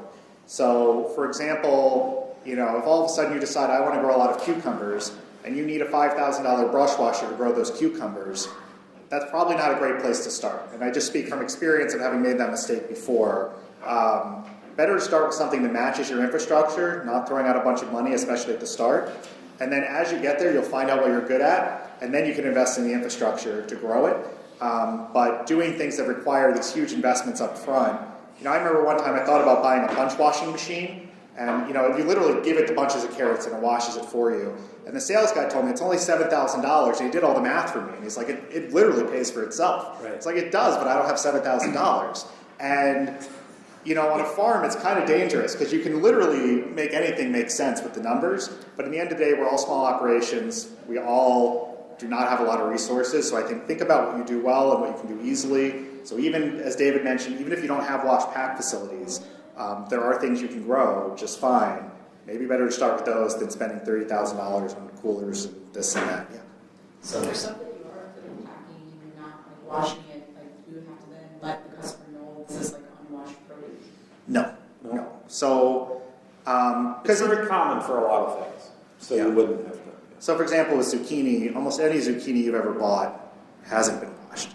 And in fact, as David pointed out, the deep irony is you probably need to more warn your customers that it's washed produce because that's the bigger food safety risk. So I don't think you need to warn them. I do think you should think about different growing practices. So for example, we grow our zucchini on plastic mulch. I don't think you could field pack it without plastic mulch because all the dirt would splash up and they'd be muddy and dirty.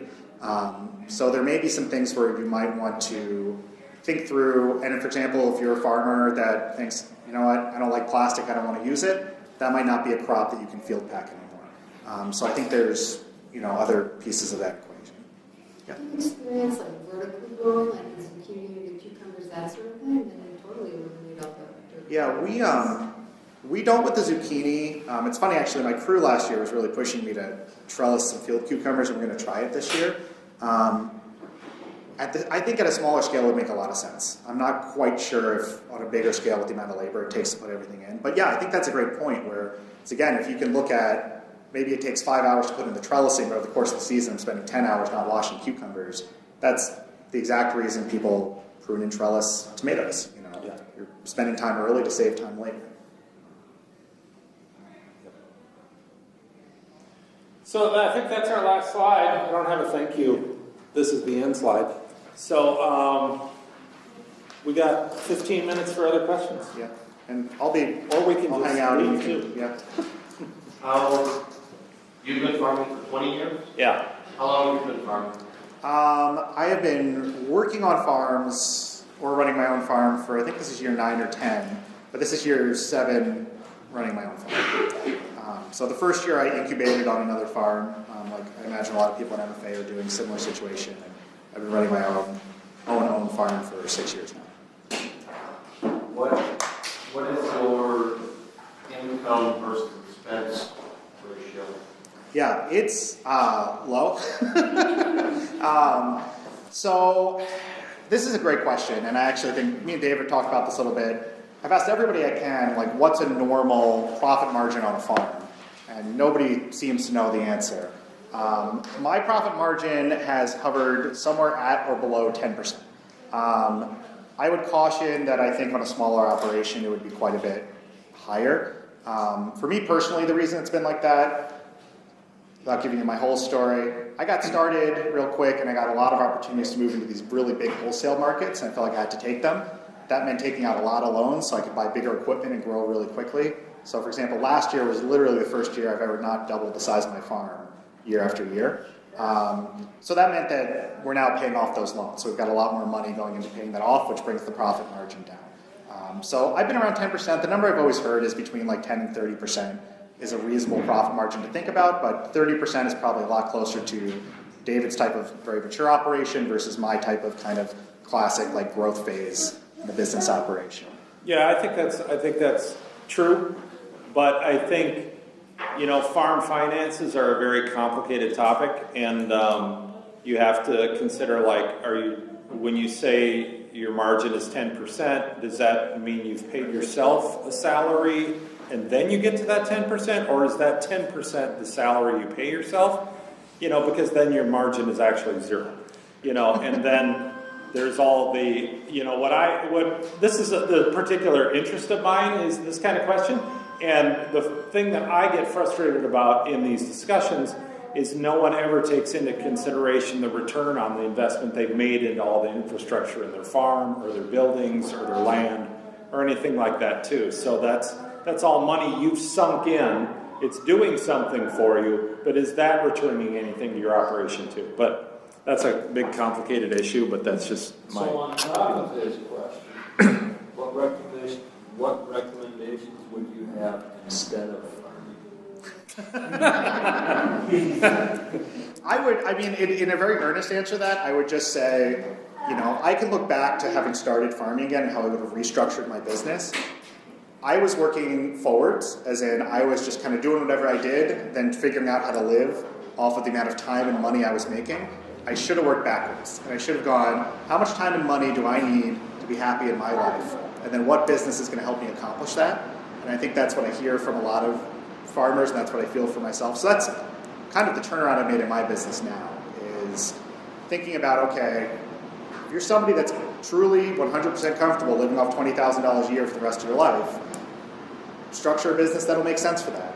If you're somebody that feels like you're going to need a lot more money, or if you're somebody like me who all of a sudden is like, I want to have a weekend, which I didn't have for 9 straight years, I should have structured a business that made it so I didn't need to pick zucchini every Saturday and go to the farmer's market on Sunday. So I think that's where it makes more sense to work backwards and go, okay, if you need the weekend for your family, kids, grandkids, whatever, like, don't sign up for farmers markets because you're never going to have a weekend to yourself. So I guess along those lines, that's what I would say, which is work backwards for your quality of life. Yeah, I think that's great. Other questions?